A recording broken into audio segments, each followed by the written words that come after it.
Good afternoon, and welcome to our 35th Scientist of the Year event.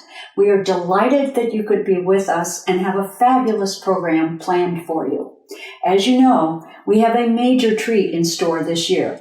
We are so delighted and proud to honor Dr. Ardem Patapoutian, the recent Nobel Prize Laureate in Physiology or Medicine, as our 2022 Scientist of the Year. We have honored many outstanding men and women with this award, but never a newly minted Nobel Laureate. There's no question that Dr. Patapoutian is an extraordinary scientist, highly regarded by his peers. But did you also know that he is a very giving husband, father, son, and friend, who actually made his wife a birthday cake on the very day his Nobel Prize was awarded? Despite the recognition and stardom, he remains one of the most humble men around. And finally, who knew he was also a poet? More on that later. So, on to the show. We are still virtual, but it finally feels that we are returning to at least the new normal. We have accomplished so much, but there is so much work left to do. What better time to be strongly supporting our ARCS scholars, academia, and industry than today? And what better choice of an entity to support than ARCS, whose mission is to advance science and technology in the United States? And what better scientist to honor than Dr. Ardem Patapoutian? For those of you who are not yet ARCS fans and supporters, let me tell you a bit about us. October 1957 was a game changer. The Russians launched Sputnik, and 4 women in LA decided that the United States needed to pick up its game and do more to support science and technology in the United States to keep us competitive. Thus, ARCS was born. Over the past 64 years, ARCS has grown to 15 chapters across the United States and has provided awards of over $120 million to scholars. Our chapter was started in 1985 by 4 women with great foresight and determination. Our thanks to Karen Bowden, Barbara McCall, Patty Wellborn, and the late Karen Luce.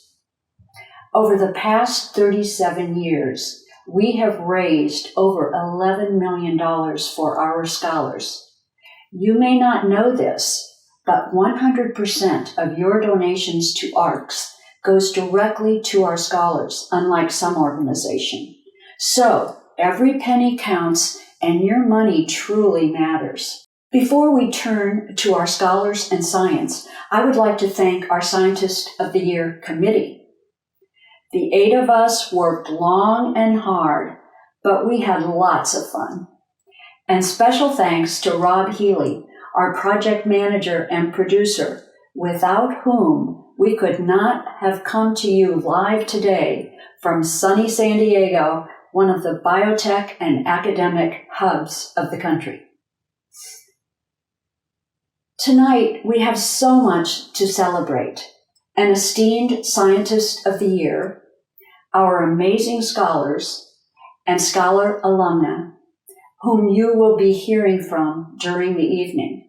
So let's get started. Sit back and relax in the comfort of your own home and enjoy the show. Before we celebrate our scholars and scientists, please join me in thanking all of our generous sponsors who have made this evening possible. First, we are overwhelmed and delighted to recognize our title sponsor, the Nobel sponsor, UC San Diego. Please join me in thanking and welcoming UCSD.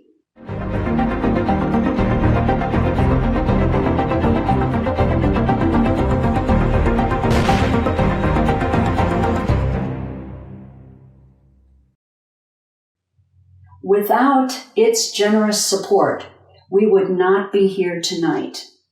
Please take a look at this amazing institution.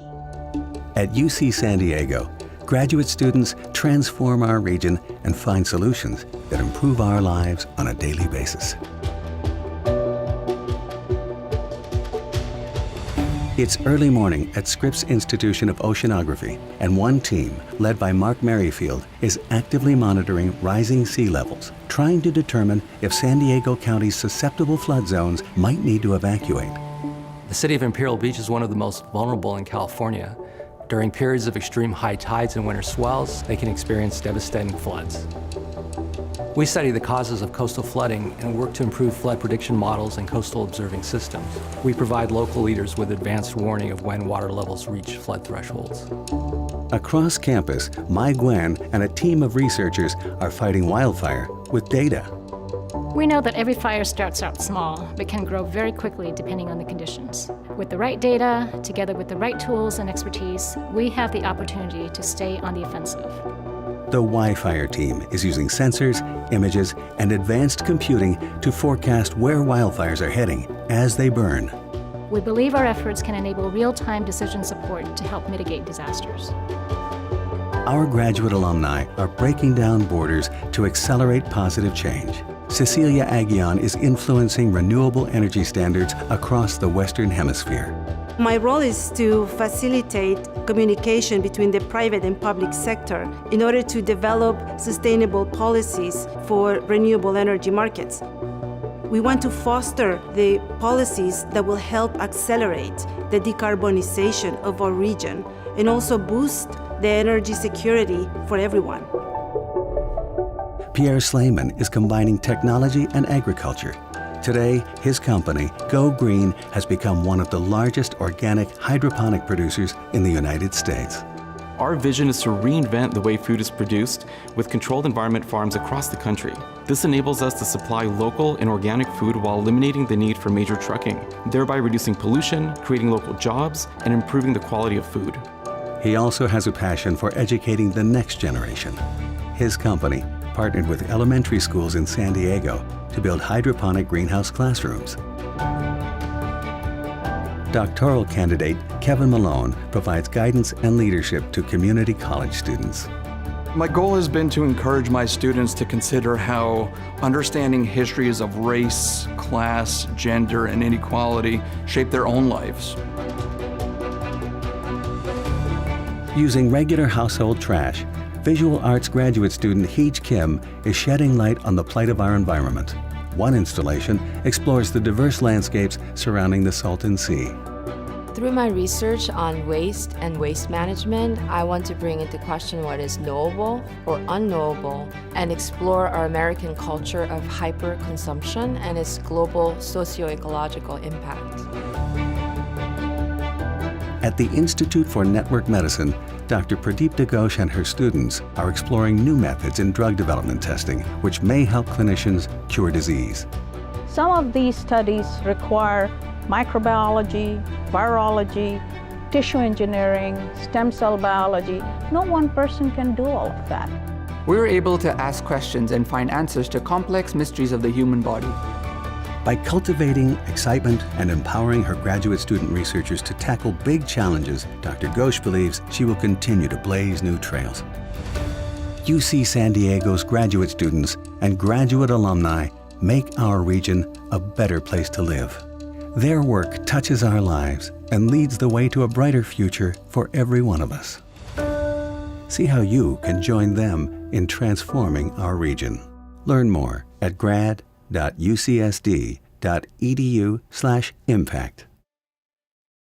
Thank you, UC San Diego, for going for the Nobel. And now let's thank all of our sponsors. A special thank you to 3 sponsors for going for the gold: San Diego State University, Scripps Research, and Gilead.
now let's celebrate our scholars and hear from the leaders of our academic partners. This year, we have 50 scholars, all obtaining their PhDs from our 4 partner entities, UC San Diego, Scripps Research, San Diego State University, and the University of San Diego. The UC San Diego scholars include 2 each at Scripps Institution of Oceanography and the La Jolla Institute, and 1 at Salk. We are also pleased to have the leaders of our academic entities with us tonight. And here they are.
For more than 60 years, UC San Diego has worked closely with our community to create practical solutions. This tradition of collaboration is exemplified in our 33-year-old relationship with the ARCS Foundation. ARCS has invested nearly $6 million to benefit more than 300 promising UC San Diego graduate and doctoral students. This important support has directly enabled important research in engineering, medicine, and the sciences. So, on behalf of UC San Diego, I want to say a heartfelt thank you to the ARCS Foundation for your generosity and your ongoing support. It is truly an extraordinary impact. Together, UC San Diego and the ARCS Foundation are making our world a better place.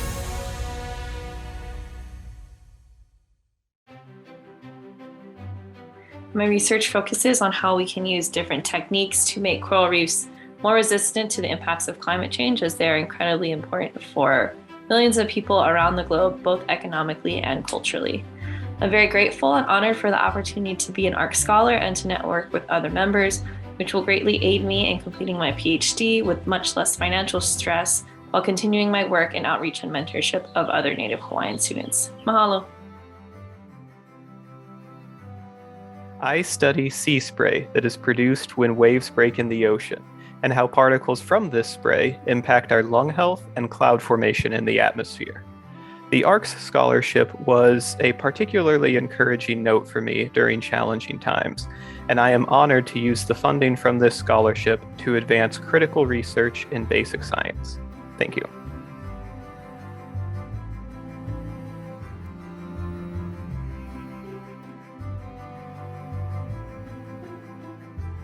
I use computational models to study the structure-function relationships in neurons and understand their implications in learning and memory. This is my 3rd year as an ARCS scholar, and I want to thank the organization for their continued support, and in particular I'd like to thank individual ARCS members that have helped me along with my journey. Thank you.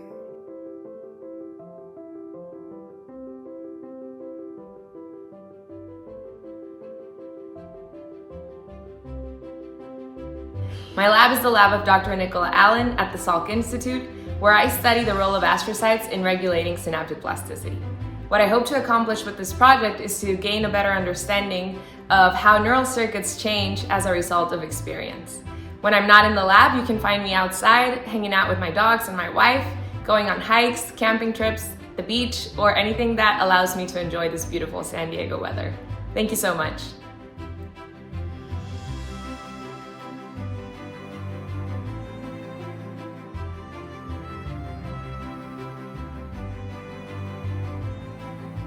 I research HIV, vaccines, and vaccine technology in order to deliver vaccines.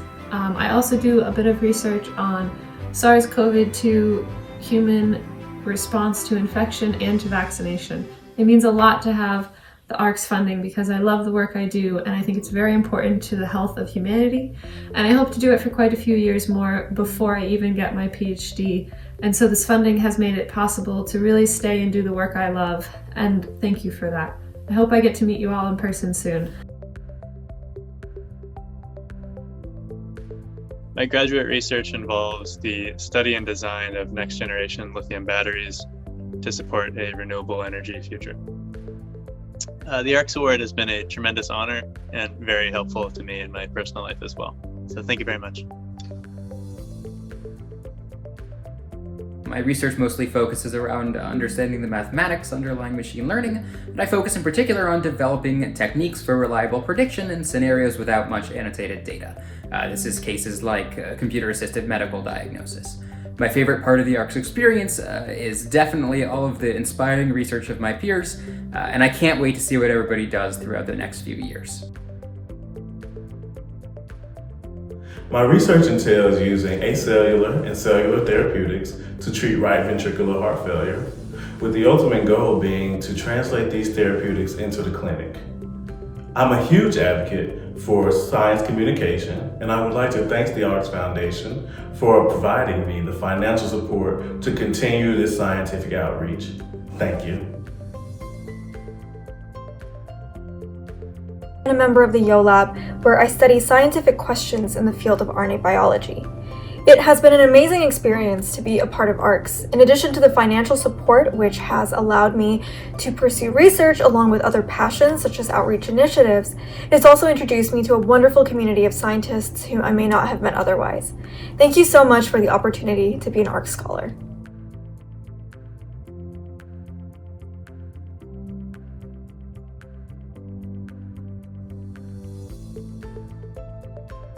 My research focuses on the development of biomaterials to help patients with chronic autoimmune diseases. The biomaterials that I develop are designed to rebalance important cell subsets in the body's immune system to prevent autoimmune disease while retaining the ability to fight off infection. Receiving the ARCS Foundation Award has been an honor and a motivator to push my project into something beyond the lab bench that has a real-world impact and improves patients' lives. I'd like to thank the ARCS Foundation for giving me this opportunity.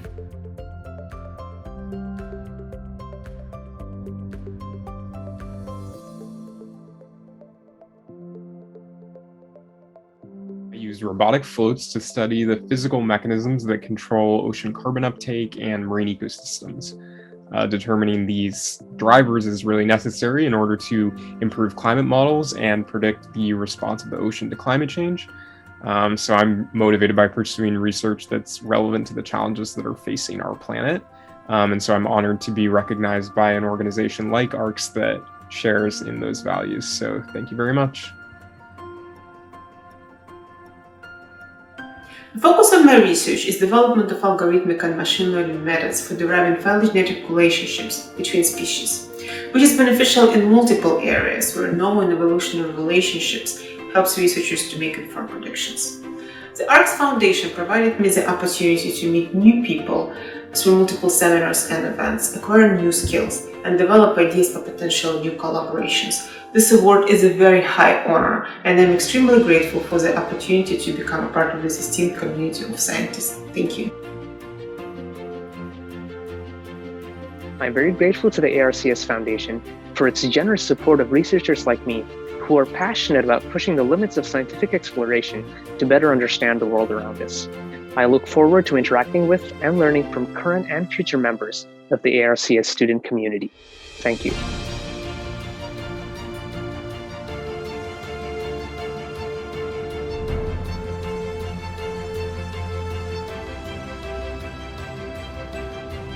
I study the cell biology of corals, the animals that build coral reefs worldwide. My hope is that my research can be applied to understanding and predicting the health of corals globally in an effort to support human populations. ARCS funding, to me, means the ability to pursue my research in a creative and independent way, and I thank the Society for their help. My work is on constructing geometric discretizations of physical systems. I'm interested in applying these kind of discretizations to complex problems in engineering and physics. I'm really grateful for the ARCS Scholar Fellowship. For example, it allowed me to travel to Barcelona this last year and give a talk on my research. So thank you. Take care.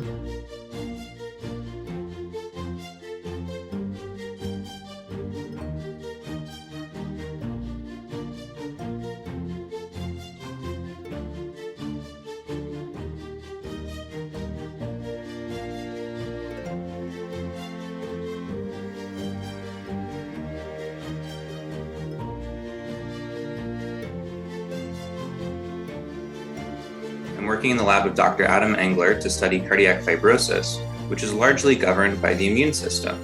The ARCS Foundation has allowed me to take extra classes in immunology to bolster my knowledge in that area.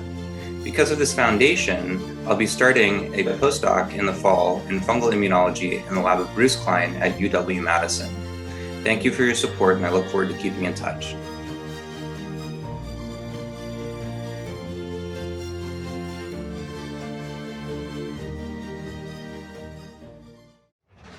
On behalf of the SDSU community, I want to thank the ARCS Foundation and its members for their partnership and ongoing support.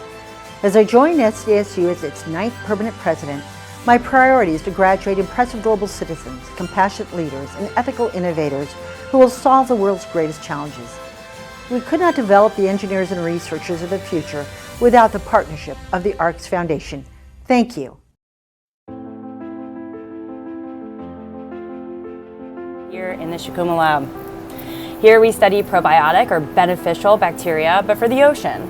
I will use the skills that I learned in my PhD and combine them to work on a postdoc project at Scripps Institution of Oceanography.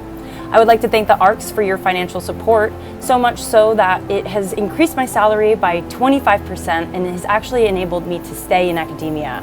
That is something. Thank you very much for the community and the great conversations that I've had with everybody at ARCS and all of your support. Thank you so much. My research focuses on the 3D printing of ceramics for the production of customized bone scaffolds. I'm so excited to be part of the ARCS community because not only are they supporting me financially so that I could focus solely on my research, but they are also providing a wonderful network that is going to be invaluable in my future endeavors. I truly could not be more grateful. Thank you. I'm a PhD student in the joint doctoral program with UCSD studying organic chemistry. My research is focused on selectively functionalizing pharmaceutical scaffolds through catalyst design and synthesis. And I hope that one day in the future, my research will be used to help make more potent analogs of different pharmaceuticals. The ARCS Foundation has allowed me to network with incredible people who all share a similar goal, which is improving the world through science and technology. And I'm so incredibly thankful to be a part of this organization. Thank you.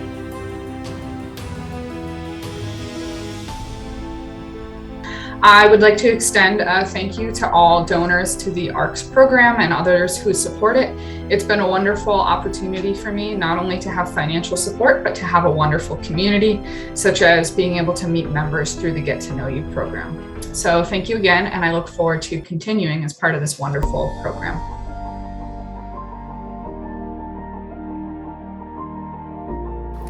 My current research interests involve using electromagnetic methods to detect possible resources in the seafloor, which may be anthropogenic in origin or naturally occurring, such as tar seeps, freshwater aquifers, or even human artifacts.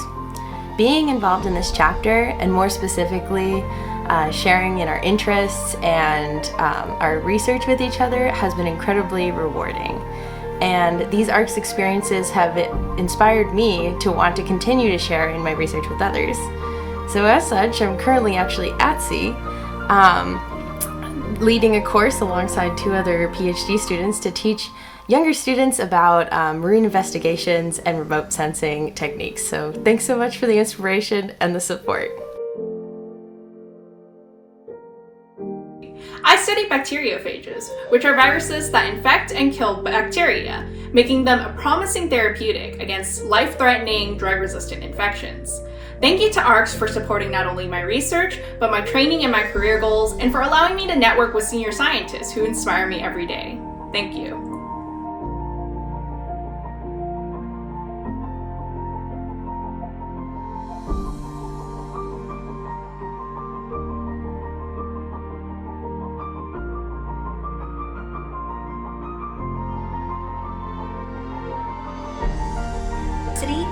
cannot thank the ARCS Foundation enough for their support. It has really allowed me to focus just on my research instead of on finances. What's my research, you ask? I study puberty. Remember when your body was changing? Well, guess what? Your gut microbes were changing along with it. Now, understanding how this happens will help us understand gut-related diseases that occur during puberty, like IBD. Thank you. I'm in the Bergdahl lab where I'm working on the first total synthesis of the marine natural product palmyramide A cyclic depsipeptide isolated from cyanobacteria found in the Pacific Ocean that is active against colon cancer, as well as designing and synthesizing a new class of drugs active against hepatitis C. I would like to thank ARCS for their support and for the opportunities afforded by their wonderful organization.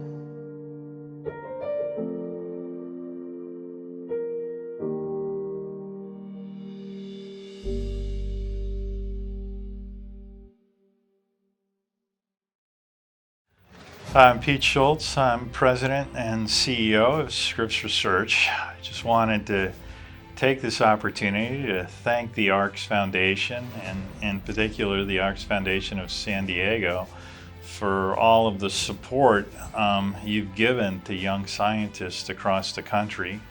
We're especially proud of our graduate program at Scripps. It's top 10 ranked, and our graduate students have gone on to have a huge impact on science, not only as academics, but in the pharmaceutical industry and elsewhere. A couple of the ARCS scholars you supported, one is Gabe Lander, who's now on the faculty and was the person who made a major contribution to the structure of the current COVID-19 vaccine that's used by Pfizer and Moderna. Another one of your ARCS scholars, Travis Young, I just saw the results of a drug he designed that's in cancer patients right now, and these cancer patients are responding incredibly to the drug he designed. So not only are you supporting the future generation of scientists, which is what really future science depends on, but the people you've trained and helped support here at Scripps are already having a big impact on science and medicine. So for all of us at Scripps, I want to thank you very much for your support, and we look forward to our future collaboration with the Foundation. Thanks again.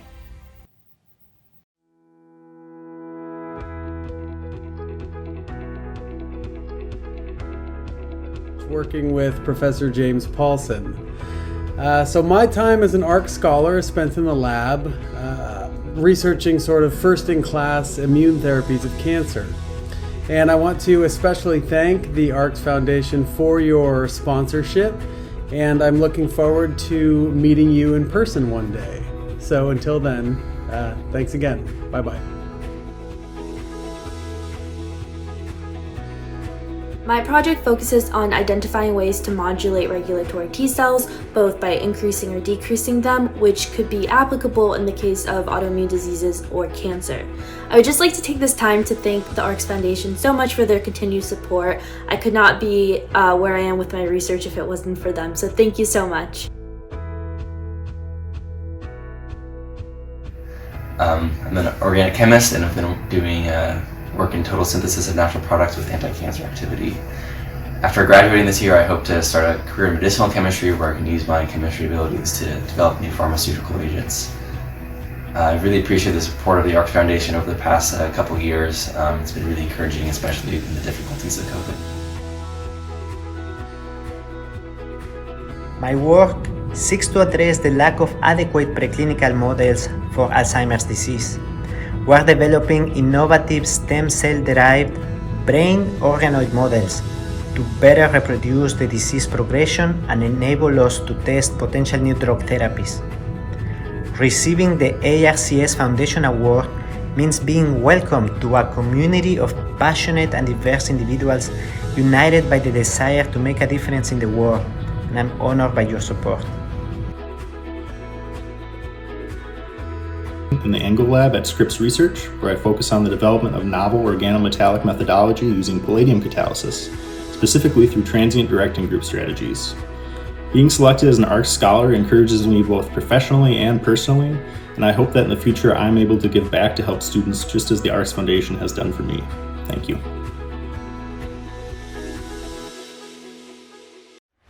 My dissertation research focuses on emerging pathogens and developing a fundamental understanding of how they interact with host cells in order to help with different pandemic preparedness efforts. And more specifically, I look at their fusion glycoproteins, or the viral proteins that assist the virus in infecting host cells.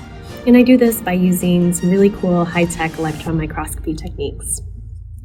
The support of the ARCS community has been one of the best aspects of my graduate student career so far, and I feel so grateful to have had the opportunity to get to meet and get to know so many wonderful and successful women and other members of ARCS. I'm really looking forward to continuing to get to know you all and to learn together. Thank you so much for your support. My research currently focuses on understanding the NLRP3 inflammasome, a protein complex which regulates inflammation and is implicated in a number of diseases such as gout, rheumatoid arthritis, MS, and stroke. I'm working to identify new drugs which inhibit the inflammasome and discover new ways we can regulate its activity with applications in future clinical development. I'd like to thank you very much for selecting me to be an ARCS scholar. Your support during this time will help contribute to my success, and I cannot thank you enough for your generosity. Lab at Scripps Research. I work on developing a more efficacious vaccine for malaria disease that's endemic to sub-Saharan Africa. I'd like to thank the ARCS Foundation for giving me opportunities to meet and share my research with local members of the community. Scientific communication is something we'll all need in the coming years. Thank you. In the Kelly Lab, my research focuses on discovering and characterizing a small molecule with the potential to treat a variety of neurodegenerative diseases, such as Alzheimer's disease. It's been a pleasure to share this research with the ARCS community in the past year. I'm very thankful for ARCS for giving me the opportunity to network with both other scholars and generous donors, and I really appreciate your support that has made my PhD possible. At the University of San Diego, we are change makers and innovators who confront humanity's urgent challenges. Generous philanthropic support from Achievement Rewards for College Scientists, ARCS, fosters innovation and enhances the quality of life for so many individuals and communities. At USD, gifts from ARCS helps to empower our most talented and deserving students, and we continue to be grateful for the expression of confidence that each ARCS gift represents. Thank you.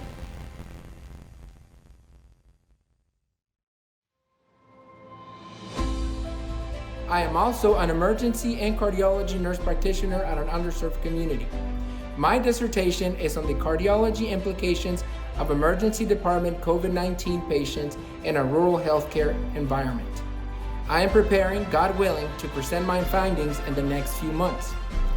This past 2 years, I've really enjoyed being an ARCS scholar. I've been able to network with other researchers, and it has opened many doors for me. The funding has also been of tremendous help for my research. I will be graduating later this year, and I'm already making arrangements to become a clinical researcher at a large community healthcare center and community hospital. My future in research will focus on underserved communities. ARCS, thank you so much for your support. I am forever thankful, and I hope my future research will continue to make you proud. Thank you again. My research is focused on the association between healthcare utilization and early palliative care referral in advanced stage colon, rectal, and lung cancer patients. I'm hopeful that results from this research will help to shine a light on the importance of early palliative care referral within this patient population and in general, so we can help patients achieve better health outcomes. As I embark on the final stretch of this very tedious journey, I am very, very thankful for the ARCS Foundation for coming alongside me throughout this journey. I am so grateful for your belief in me, and I thank you so very much from the bottom of my heart. I've been working with oncology patients for 15 years, and I went back to school to do research to improve patient care and to improve patient outcomes. My current research is to understand the lived experience of someone who has cancer. I'm honored to be an ARCS scholar, and I look forward to contributing to the future of nursing and advancing science. I'm excited to be part of a community that values scientific achievement, and I'm grateful to the ARCS Foundation. Thank you so much for this opportunity.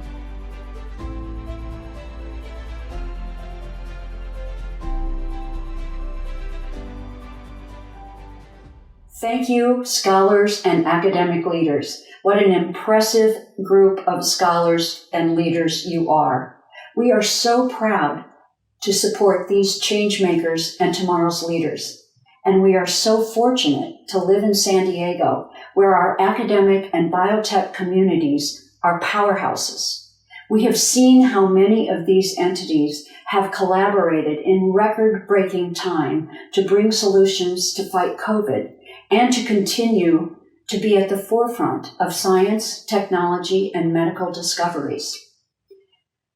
Now, on to the high point of our evening, our signature event. We'd like to present our 2022 Scientist of the Year. Each year, we honor an outstanding local scientist who has made a significant difference in his or her field and has contributed to science in a meaningful way. This year, we are proud to honor Dr. Ardem Patapoutian. As I mentioned earlier, Dr. Patapoutian is an outstanding man in so many ways. He lived through political strife as a child, came to the United States as a teen, and found his joy in becoming a basic scientist. He has lived his life in selfless service to others and is incredibly humble and a respected colleague. His story is the American dream, and we are the fortunate recipients of his dreams, intellect, and work. And today, we are also the lucky recipients of his poetry. Here is a clip from his comments to his colleagues at Scripps Research on the very day his award was announced. Instead of giving a boring acceptance speech, I actually this morning wrote a little poem to read to you guys. Okay, but a couple of things first. It's going to be terrible. It's going to be cheesy.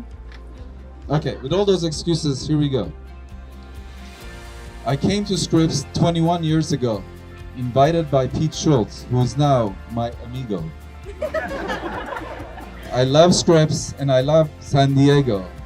This place has almost no mosquito, but a lot of burrito. I love wearing sweatpants, but soon I might need to put on a tuxedo.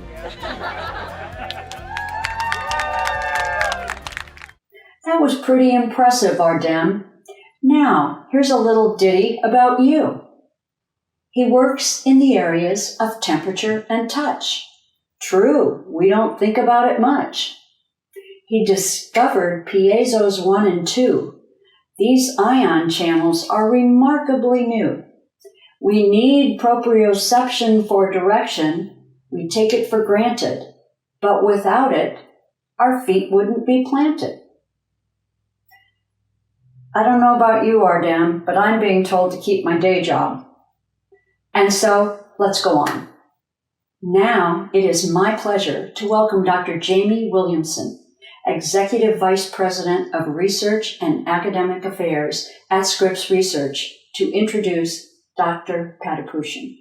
Dr. Williamson is also a professor of chemistry and computational biology at Scripps Research. You probably recognize him as the face and moderator of Scripps Research's Front Row lecture series. It is a terrific program that has brought us wonderful science and scientists to keep us connected during COVID and beyond. Good afternoon. I'm Jamie Williamson, Executive Vice President here at Scripps Research. It's my privilege to join the ARCS Foundation in honoring my colleague and friend, Ardem Patapoutian, as San Diego's Scientist of the Year. When Ardem joined our faculty in 2000, it was clear that he was going to make seminal contributions to science. His belief in advancing science for science's sake led him to tackle a long-standing mystery in the field of neuroscience, namely, how the body senses temperature, touch, and other mechanical stimuli. Over the past 2 decades, his ongoing research has resulted in the discovery of 2 ion channels, piezo1 and piezo2, that are necessary for cells to respond to these mechanical stimuli. This work is now pointing the way for better medications for pain and more effective therapies for hypertension and many blood disorders.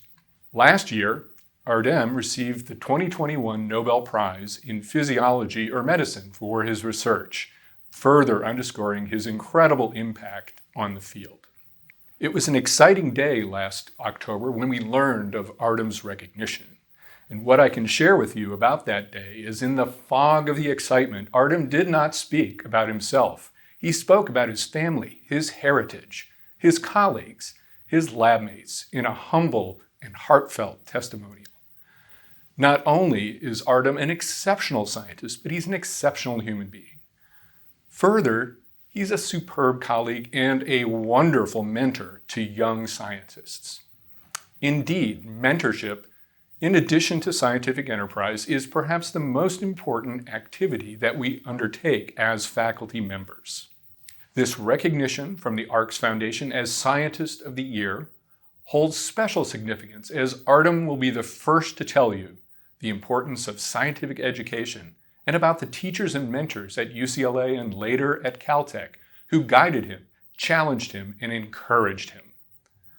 All of us at Scripps Research are so grateful to partner with the ARCS Foundation in supporting scientific education and in helping students launch impactful careers. And we can't wait to watch the scientific leaders who emerge from this outstanding program.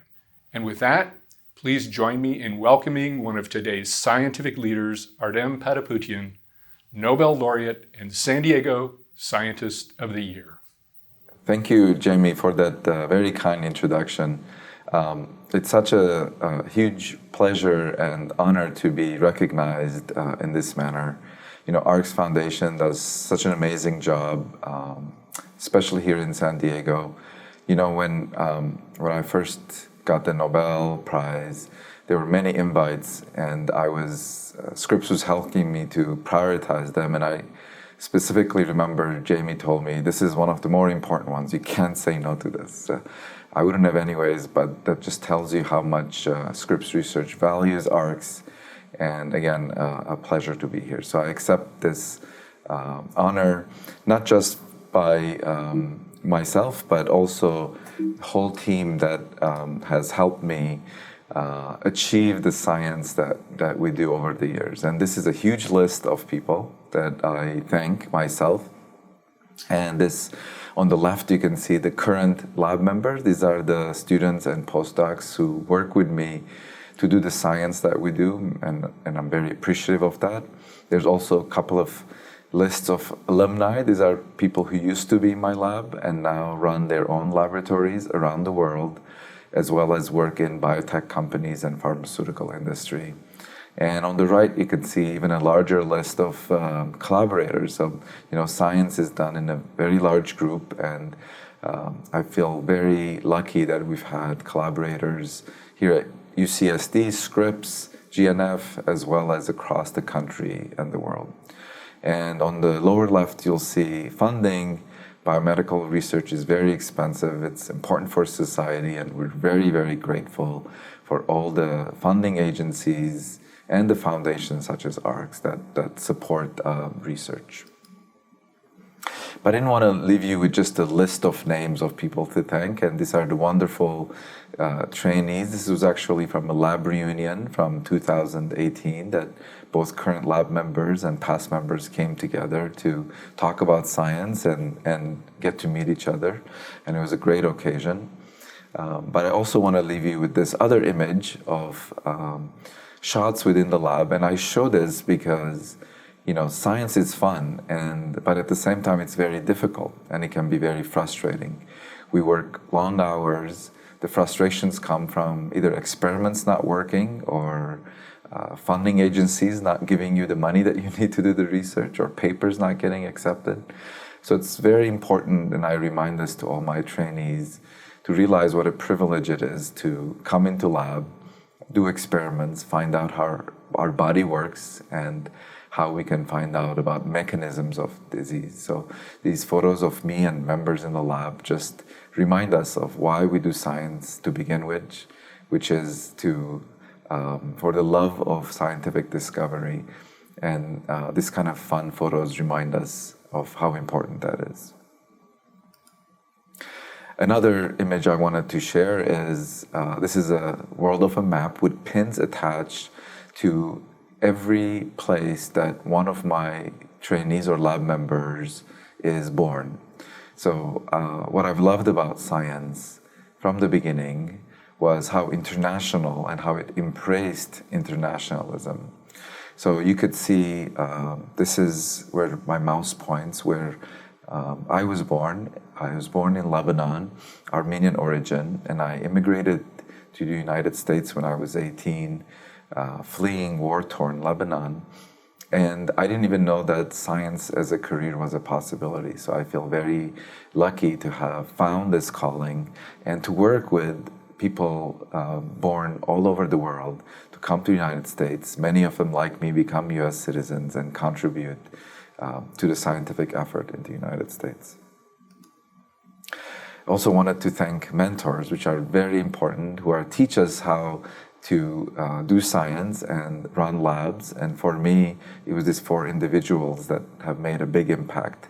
This includes Judy Lenial at UCLA as an undergraduate when I started working in her lab. And she gave me a chance to be in science. And this is where I fell in love with doing research, and I'm very grateful to her. Barbara Wald was my PhD advisor at Caltech.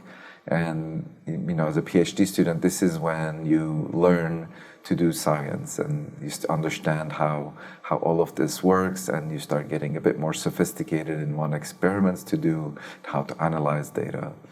In Lou Reichardt's lab at UCSF, it was a larger lab, so this is where I learned to think independently.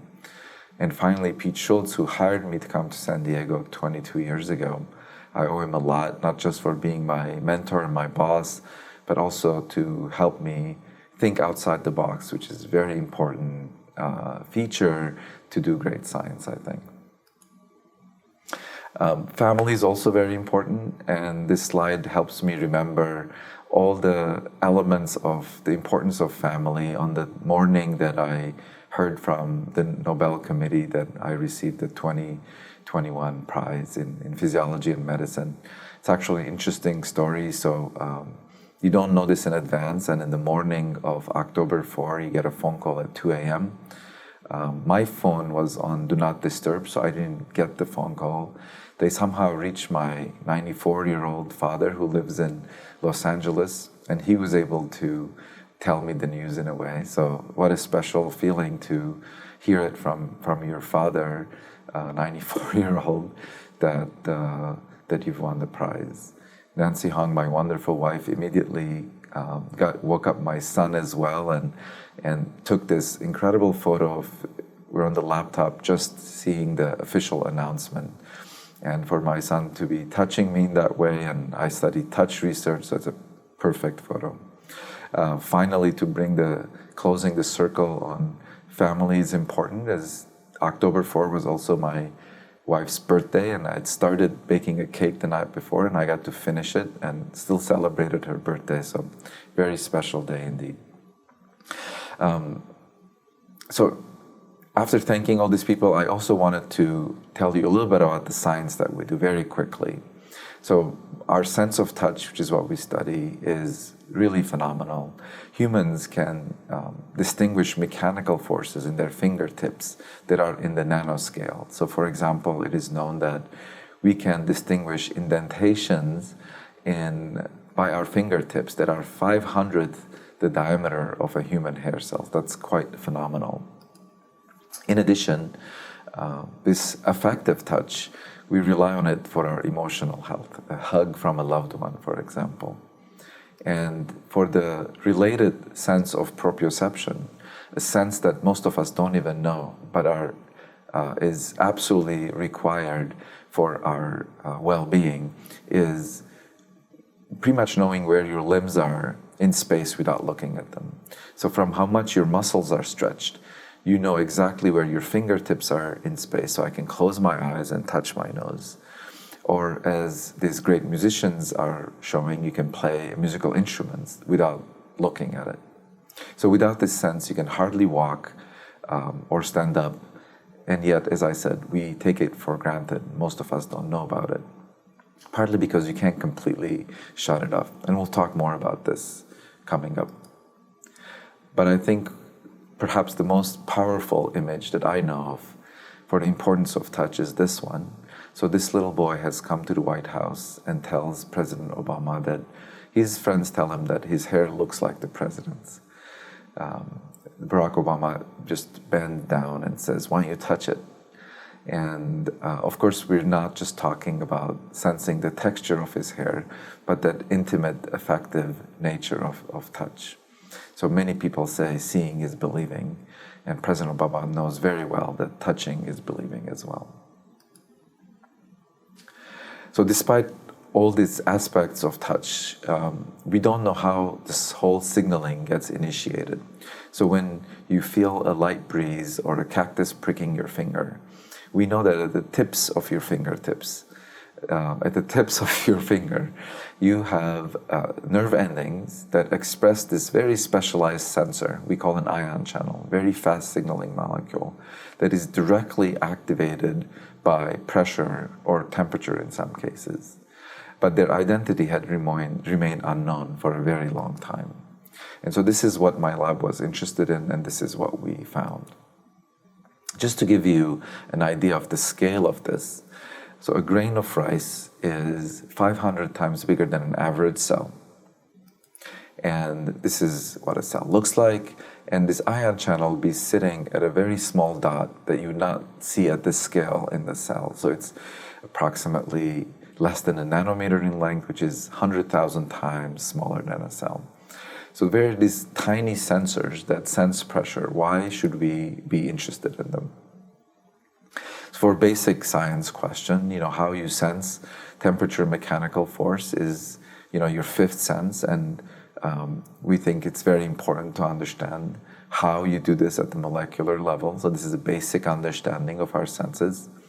But of course, the other side of touch is pain. Mechanical pain is important, not just hammer hitting your finger, but for chronic pain. And we know from the opioid epidemic that there are no good medicines for people who suffer from neuropathic pain. And we think this research will potentially help this cause.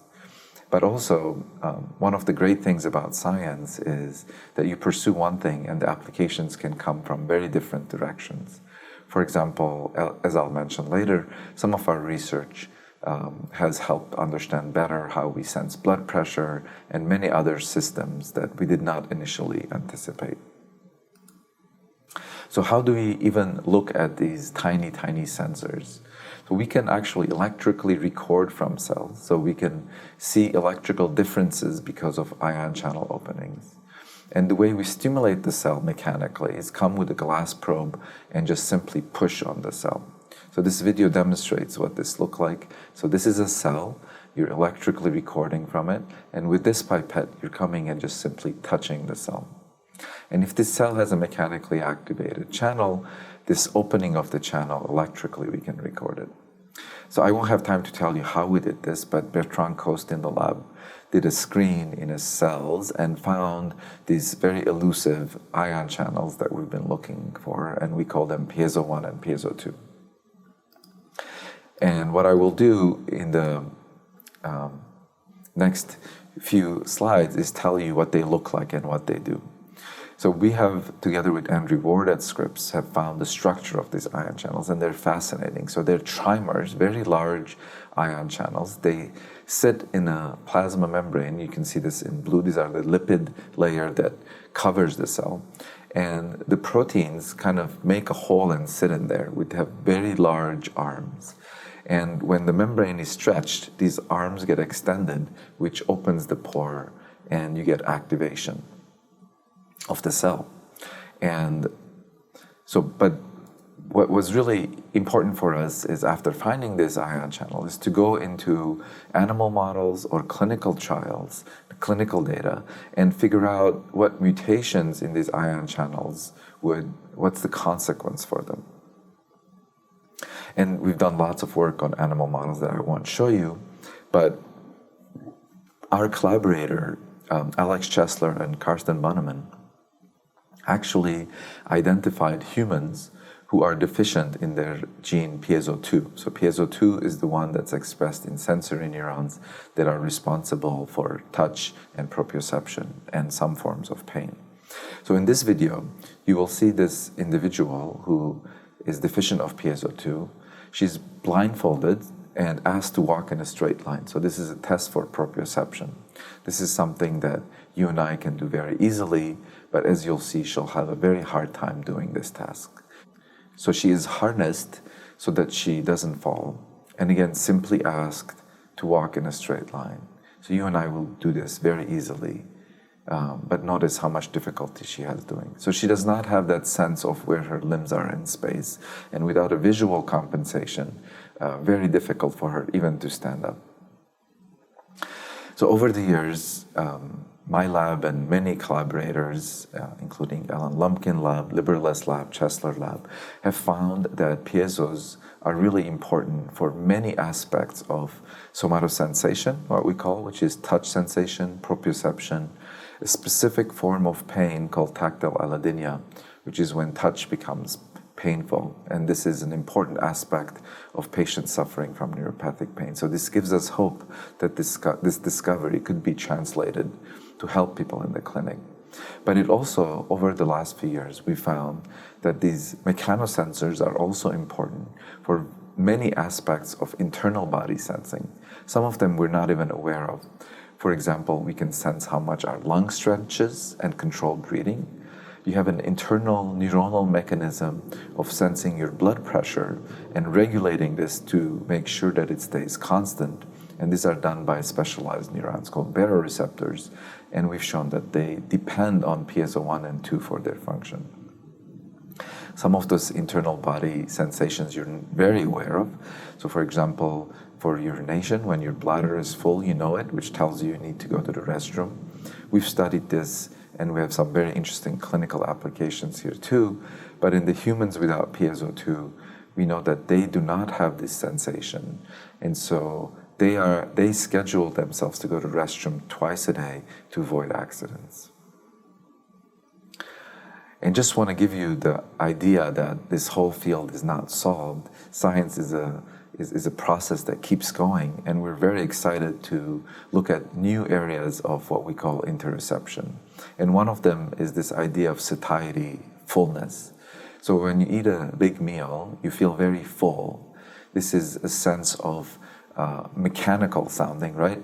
But most people in our field study the nutrition sensing of it as the main source of signal for satiety. But the identification of piezos now allow us to look at how much this stomach stretch contributes to how much we eat, when we stop eating, and clinically relevance to obesity and diabetes. So very active field. So mostly what I've told you about is how sensory neurons, the nervous system, senses our environment.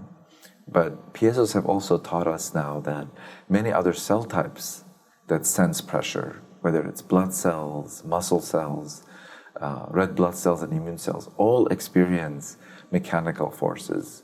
And piezo 1, the sister molecule of the one that's required for sensory neuron, is playing very important parts and roles in these systems. So I don't have time to go through this, but piezo 1 is important for blood vessel formation, for density of bones. You might have heard that astronauts that go into outer space come back with reduced bone density, and this is because of lack of pressure sensing in space. And others, not our lab, has shown that piezo 1 is very important for regulating bone density and many aspects of the immune system. But I don't want to leave you thinking that only us humans and mammals use piezos. It seems to be conserved across species. In invertebrates, unicellular organisms, and plants have piezos. And I will end my little talk here just by one slide on a recent role that we found of piezo in plants. So how do plants use pressure sensing? Many different ways. One of them is that as their roots penetrate the soil and encounter harder surface, they have to make a decision whether they go penetrate through it or go around it. Ali Reza Musavi, my lab, found that piezo in Arabidopsis plant is expressed at a very interesting place at the root tips where they sense this surface hardness as they penetrate the root. And he showed that without piezo, this ability to penetrate harder surfaces is compromised. You can see this on the left side. They're wild-type normal plants, and when you have them encounter a harder surface like a gel, they go right through it and you won't see it very well. On the right, they can't penetrate, go around it, and in this focus you can see very well the roots not being able to penetrate the harder surface. So it is quite fascinating to me that the same type of molecule that in us helps us sense touch is actually also working in plant roots to navigate the hardness of the soil. Evolution is quite amazing. Anyway, thank you again for this great award and listening to my acceptance speech and talk. Great pleasure to be with you today. And I'm sure next year we'll all gather in person and it'll be even a bigger celebration. Look forward to it. Thank you. Bye-bye. We are so honored to have you with us tonight, Dr. Patapoutian. Your story and your science are both inspiring. Thank you so much. And now we have more ARCS scientists to celebrate. First, I'd like to welcome Dr. Erin Giddis, who received her PhD from UC San Diego in 2008, where she was an ARCS scholar. She is now a neuroscientist in the Department of Biological Sciences at Carnegie Mellon University.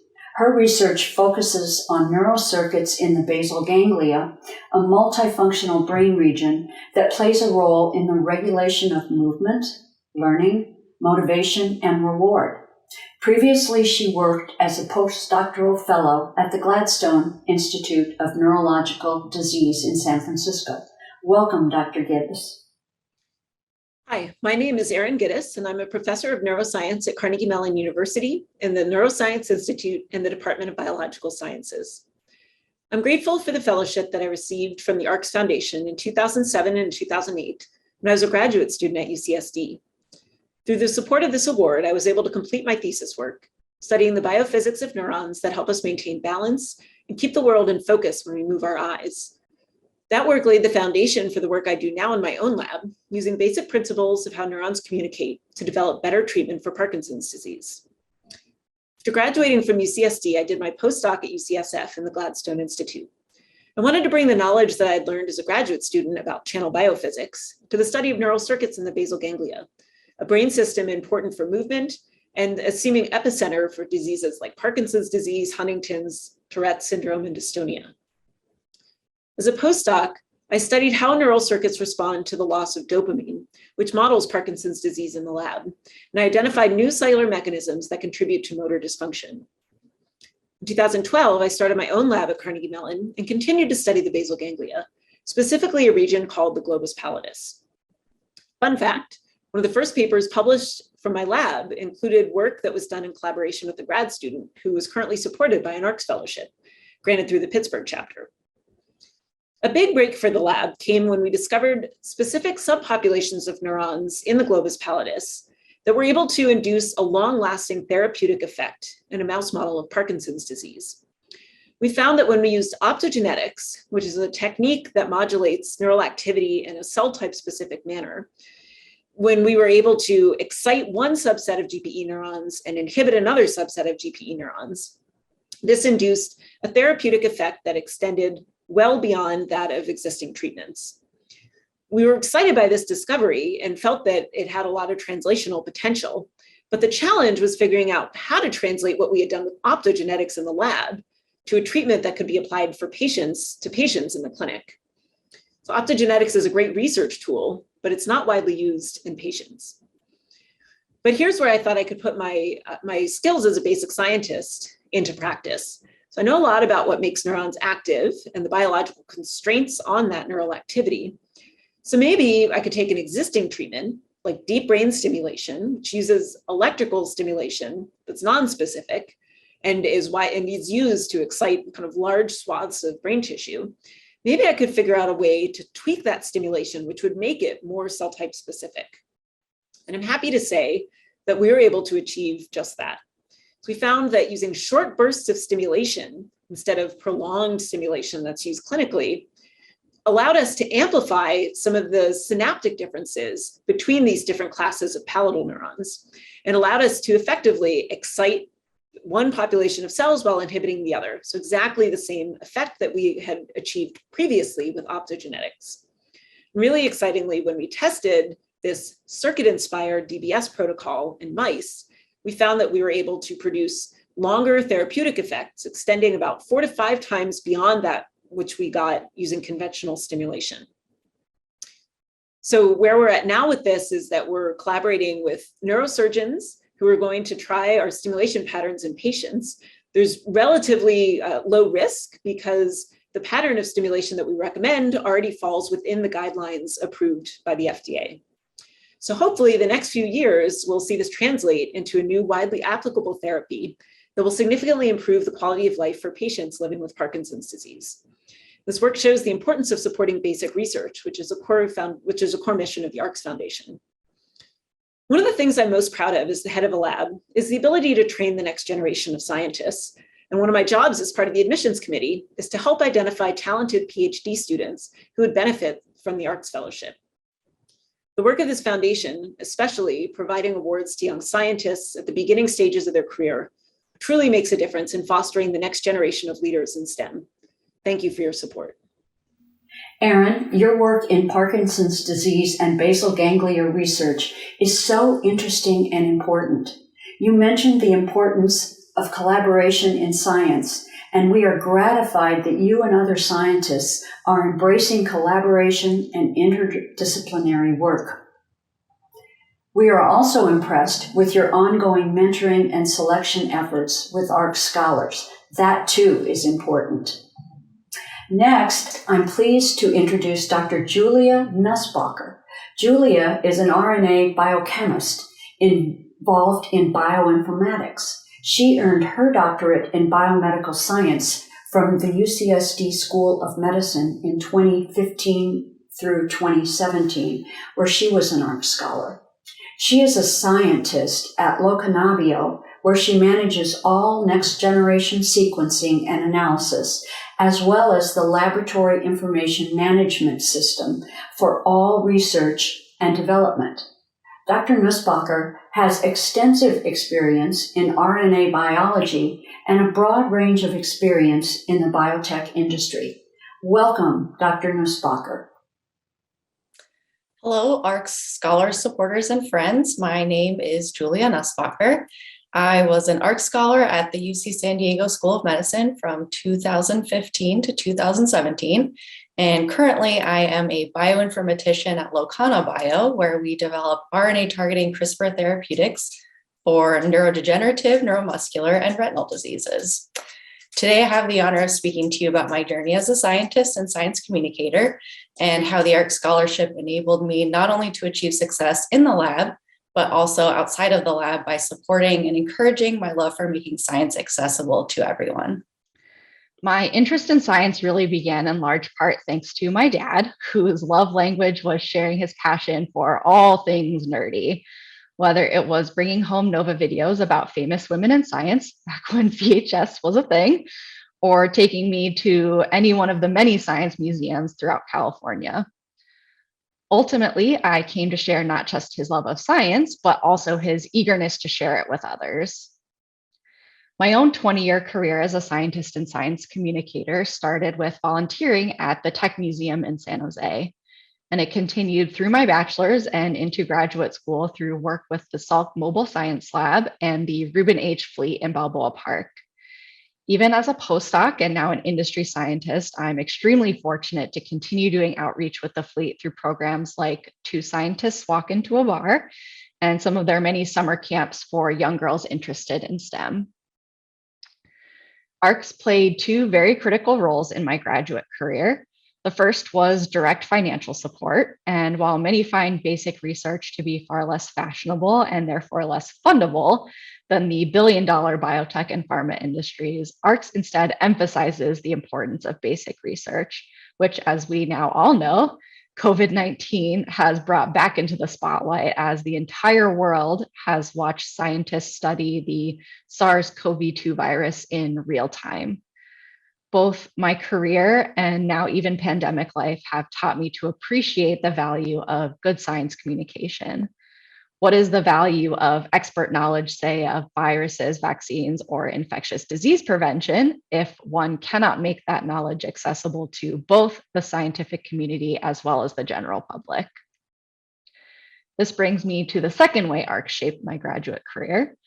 They provided an opportunity to seriously pursue my interest in becoming an effective science communicator.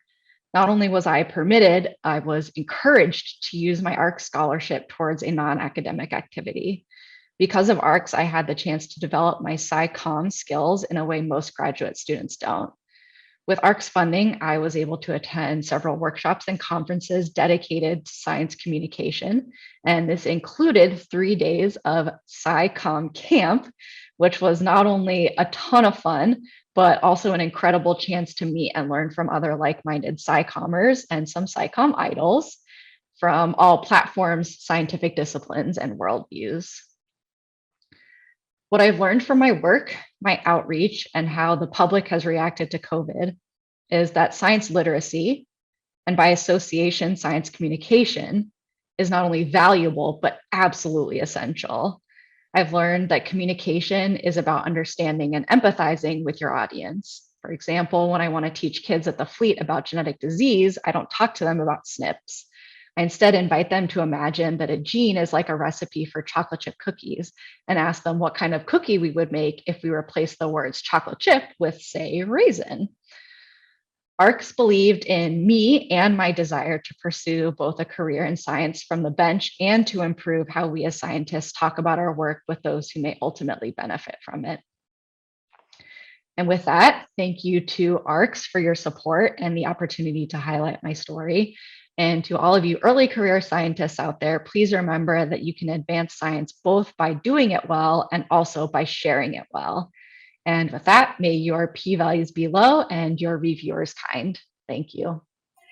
Thank you, Julia. You are a wonderful poster child for ARCS. I love that you became interested in science as a very young girl, pursued your PhD and a career in science, and that you are also giving back by teaching at the Fleet Center. Learning about science through chocolate chip cookies is a very clever idea. How wonderful that ARCS emphasized basic science, and thank you for reminding us that science literacy and communication are essential. And with that, ladies and gentlemen, it's a wrap, as they say. Thank you all so much for joining us this afternoon. We hope you enjoyed our special event. But even more than that, we hope that you continue to support ARCS, our scholars, our academic partners, scientists, and science in general. As recent years have demonstrated, it is now more important than ever. We salute and thank our wonderful scientist, Dr. Patapoutian, our other speakers, our scholars, sponsors, particularly UC San Diego, our title sponsor, our supporters, and each and every one of you. Please join us in advancing science and supporting our scholars, who are our future and tomorrow's leaders. Thank you, stay safe, and have a wonderful evening.